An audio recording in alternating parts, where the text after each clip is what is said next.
கர்த்தராகிய இயேசு கிறிஸ்துவின் நாமத்தில் உங்கள் யாவருக்கு என்னுடைய அன்பின் வாழ்த்துக்கள். இந்த நாளுக்கான கர்த்தருடைய வார்த்தை லூக்கா 18ஆம் அதிகாரம் 7வது வசனத்தில் இப்படியாய் பார்க்கிறோம்.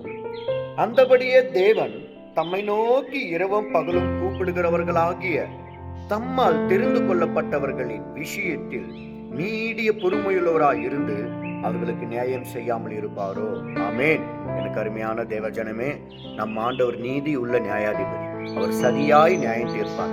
அது மாத்திரம் இல்லாமல் தம்மால் தெரிந்து கொள்ளப்பட்டவர்களின் விஷயத்தில் நீடிய பொறுமையுள்ளவராய் இருந்து அவர்களுக்கு சீக்கிரத்தில் நியாயம் செய்வார். இப்ப நம்ம செய்ய வேண்டிய காரியம், சோர்ந்து போகாமல் எப்பொழுதும் ஆண்டவரை நோக்கி ஜெபித்துக் கொண்டே இருக்க வேண்டும். உனக்குள்ள சோர்வு என்கிற ஒரு பலவீனத்தை பிசாசு கொடுத்துட்டு கர்த்தருடைய ஆசீர்வாதத்தை விட்டு உன்னை விலக செய்வான். இன்றைக்கு இந்த வசனத்துக்கு ஏற்றபடி நீங்கள் சோர்ந்து போகாமல் ஜெபம் பண்ணி ஜெபங்களுக்கு பதிலை கர்த்தரிடத்திலிருந்து பெற்றுக் கொள்ளுங்கள். தேவன் உங்களை ஆசீர்வதிப்பார். ஆமென்.